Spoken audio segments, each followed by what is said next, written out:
Hello, Math 1050. This is section 5.1, and we'll be working with systems of linear equations in two variables. And we have 5 topics here. All right, so the first topic is to solve a system of linear equations using substitution. So we are given two equations, y equals 2x plus 9 and 3x minus 4y is equal to 26. So our goal here is to find the value of x and the value of y that is the solution to this system. Well, we know that y is equal to 2x plus 9, so we're going to substitute that binomial into the second equation in place of y. So this becomes 3x minus 4 times 2x plus 9 is equal to negative 26. So we substituted for y. Now we are just going to distribute and solve our equation for x. So we'll distribute the 4 here. So we have 3x minus 8x minus 36 is equal to negative 26. I'm going to add the 36 to both sides of the equation, and I'm going to combine these two terms. So I get negative 5x is equal to 10. That negative 26 plus 36 is 10. And now finally we divide by negative 5 to get x is equal to negative 2. So we have our x value. To get our y value, we would just use that x value. So our first equation was y equals 2x plus 9. So y is equal to 2 multiplied by negative 2 plus 9. And we're just subbing in for x now. So that's negative 4 plus 9. So y is equal to 5. So the solution to our system is x equals negative 2 and y equals 5. Okay, so this method that we just used was called substitution. Another method that you can use to solve a system of equations is called elimination. So with elimination, you want to add the two equations together, but then typically we would first multiply one of the equations by a number that would cause one of the variables to be eliminated.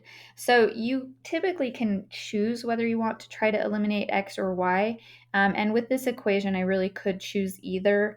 I'm going to just demonstrate eliminating x, but that's just my choice. So I have 3x in the first equation and I have 6x in the second equation. So I'm going to multiply the first equation by a negative 2, and I'm just going to write it beneath the second equation. So negative 2 times 3x is negative 6x. Negative 2 times 4 is negative 8y, and that's equal to negative 2 times 4, which is negative 8. So I multiplied the entire first equation by a negative 2. Now I'm going to add those two together just vertically here. 6x minus 6x is 0x. So that was our goal, to eliminate one of the variables. 4y minus 8y is negative 4y. And 16 plus negative 8 is 8. So negative 4y is equal to 8. So if we divide by negative 4, we get y is equal to negative 2. To get our x value, we just use that y value substituted into one of our equations. I'm going to use that very, very first equation. So I'm going to sub in a negative 2 for y. So this is 3x minus 8 equals 4. If I add 8 to both sides of the equation, I get 3x is equal to 12, and dividing by 3 gives me x equals 4. So we have our x value and our y value. Okay, so we practiced the two main methods. Substitution is primarily used if you already have one of the variables solved for. So because we already had the y by itself here, substitution was easy. Elimination is a little bit better if both of those equations are in standard form with their x term and their y term equal to a constant. Okay, so let's talk about like graphically what this means. When we think about a system of two linear equations, both of those equations that we were working with just barely were lines. This one you probably recognize straight away as a line, but the other ones could be solved for y to put into slope-intercept form, so they are also lines. So if we graph our two equations, there's three possibilities.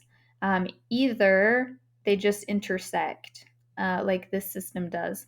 And that's what we've been finding is this intersection point where the two lines are equal. So if you have, in most cases where you have two linear equations, there is that one unique solution and you find that point of intersection. It is also possible that there is no solution if the two lines are parallel. So we would say that that system is inconsistent or it has no solution. So no solution is inconsistent. And then it is also possible that if you graphed the two lines, they would happen to be the same line. And if that's true, then like every single point on that line is a solution. So this has infinitely many solutions because it has infinitely many points that are on both lines. So the two that have answers, either one answer or infinitely many answers, those are called consistent. So consistent means there is an answer. I can spell.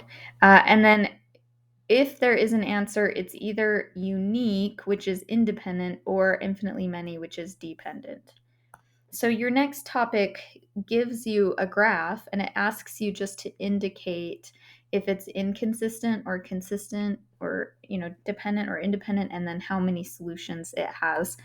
So this first one has that one intersection point that's consistent and independent. So independent is when it has just one solution. And in this case, our solution would be 1, -3. And I think on this topic, it asks you to just put it in as a point. So the next graph down, those parallel lines, they have no solution. There is no intersection. So that would be no solution. And no solution is the one that's inconsistent. So see how there's two here that say consistent and there's two that have solutions? Those ones go together. No solution goes with inconsistent. Okay, and then the last one is, line 1 is here and line 2 is also here. So they are the same line. So that one's dependent, consistent dependent. And that is the one that has infinitely many solutions.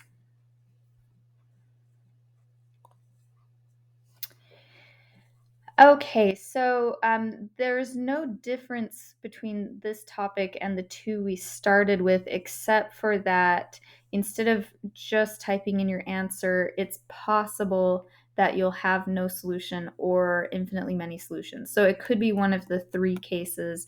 The first two topics, just they all have a solution, so you don't have the other two options. So let's try to solve this one. In this case, something that would be a little bit clever to do is that I know what 3y is, and I could sub in the value for 3y, x plus 3. So this would be x minus x plus 3 is equal to -3. X minus x minus 3, if we distributed that, is equal to -3. Well, x minus x is 0 minus 3. So we end up with this equation, -3 equals -3. This is a true equation. If you end up with, that little true equation, that means that there is infinitely many solutions. If you end up with a false equation, that means there's no solution. I'll show you one of those in a second.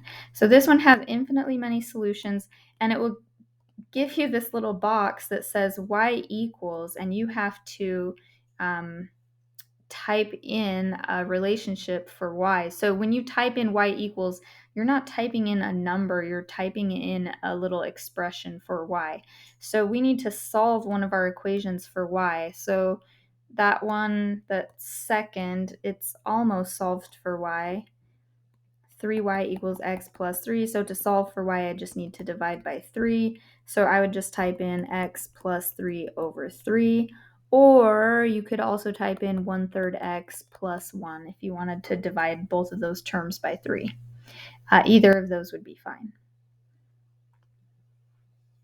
So here's another one, just so you can see what it looks like when it's no solution. So this is set up kind of nicely that the x is going to eliminate if I add these two equations together.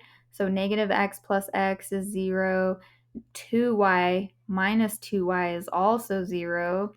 But 4 plus negative 4 is negative 8. So I end up with 0 equals negative 8. This is a false equation. It is not true. So that means there is no solution.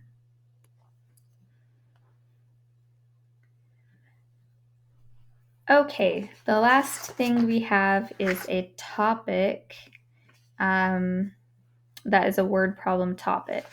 So we have a sugar company making, well, they're trying to decide which company to use for transportation. So the first company charges $4,296 to rent a truck plus $225.75 for each ton of sugar.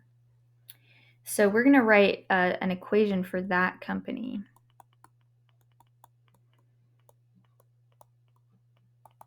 So for that company, the cost, and I'm just going to use the word cost. The cost is, so they have to pay this like flat fee plus $225.75 per ton of sugar.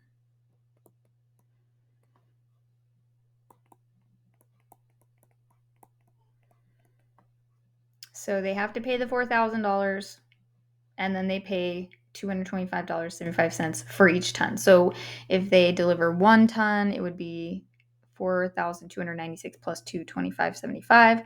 If it's 2 tons, that would be multiplied by 2 and so forth. So that's the first company. Well, for the second company, the flat fee is $5,500, but the fee for each additional ton is a little lower.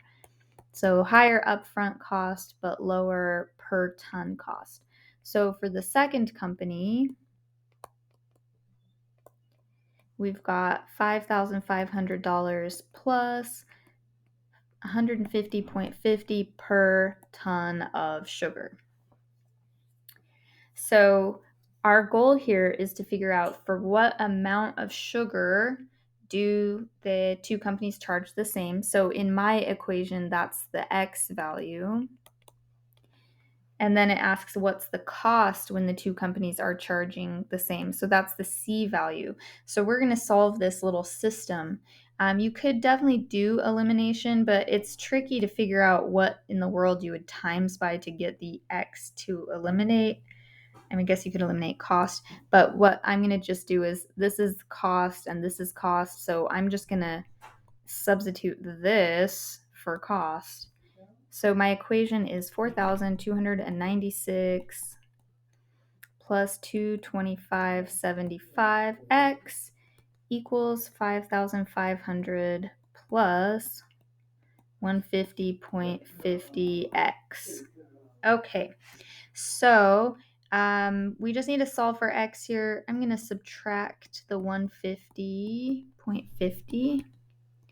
And it wouldn't really matter which direction you go, but I wanted to avoid having a negative coefficient on my x, so I subtracted in this direction. So that gives me 75.25x. And then I'm also going to subtract this 4,296. Whoops.